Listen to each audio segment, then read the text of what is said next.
Halo guys, ketemu lagi dengan gue Winta di Winspace. Jadi buat lo yang baru kali ini ngeklik video gue sekarang, jadi ini adalah konten kedua gue untuk membahas kasus child abuse di Korea Selatan yang melibatkan seorang bayi bernama Jung In yang menyebabkan bayi ini pada akhirnya meninggal.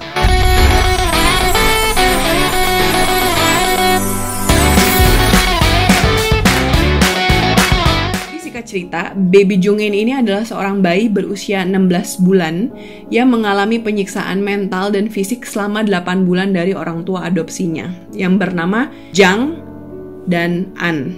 Buat lo yang pengen tahu kronologis kisah pertamanya Jung In, lo bisa klik di video gue sebelumnya yang pernah gue bahas di sini. Di kali ini gue lebih pengen membahas lanjutan dari kisah Jung In sebelumnya. Jadi di sini gue pengen lebih menceritakan mengenai isi percakapan orang tua adopsinya Jung In mengenai Jung In selama mereka menyiksa Jung In. Jadi ini gue kumpulin dari beberapa sumber yang pada akhirnya ini semua sudah dibeberkan dan menjadi bukti penguat di pengadilan.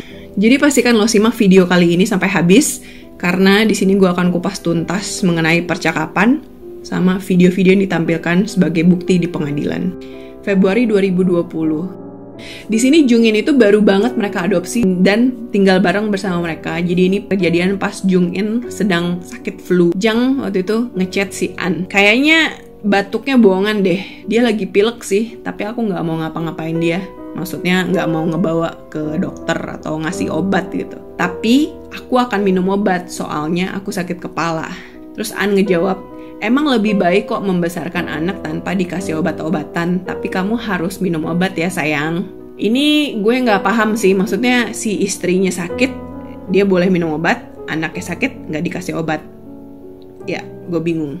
Maret 2020. Jang bilang, kalau di daycare guru-gurunya ngegendong dia nggak nangis loh. An jawab, what an annoying bitch. Nah ini menurut lo wajar nggak sih seorang bapak menyebut anaknya seorang annoying bitch? Jang terus lanjutin lagi, Jung In seharian rewel, jadi aku cuman ngasih dia 1 apel seharian. Tapi aku nggak mukul dia sih hari ini. First of all, apel buat anak umur 8 bulan itu nggak bisa. Anak gue umur 8 bulan makan aneka makanan harus dijadiin bubur. Terus dia ngomong, dan aku nggak mukul dia sih hari ini.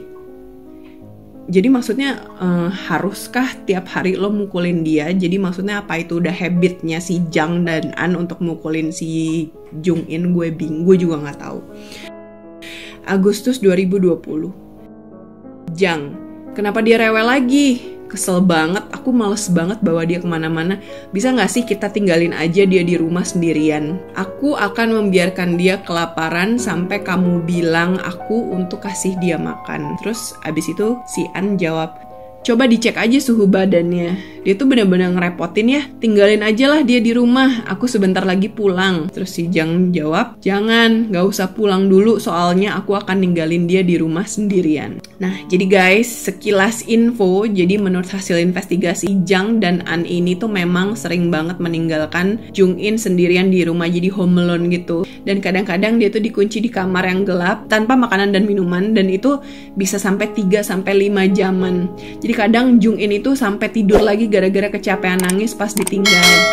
Nah, Jang ini pas ditanya di pengadilan, alasannya adalah karena itu adalah metode pendidikan di Amerika, yang dimana biar anak lebih mandiri. Gua nggak tahu ini, tapi lo ninggalin anak umur kisaran 1 tahunan di rumah tanpa makanan dan minuman, terus di ruangan gelap, itu tuh lo sakit jiwa sih.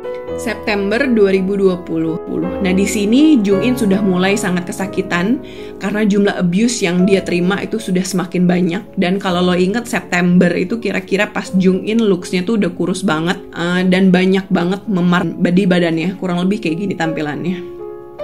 Nah, Jang ini masih ngomong, anak ini gila, dia masih gak mau makan. Terus An jawab, biarin aja dia kelaparan. Jang, gak lah, gak bakalan mati walaupun 3 hari kelaparan. Terus An bilang, iya aneh juga ada yang salah sama dia. Maksudnya karena dia gak mati dengan cepat gitu maksudnya. Terus si Jang ngomong, aku pengen banget mukulin dia lagi dan nyumpahin dia. Tapi sekarang ini aku akan mencoba sabar. Guys, coba deh menurut lo ini adalah kata-kata yang pantas gak sih buat orang tua ngomong tentang anak mereka? Walaupun sebegitu bicinya anak mereka ya. Menurut gue sih ini gak pantas sih. 13 Oktober 2020.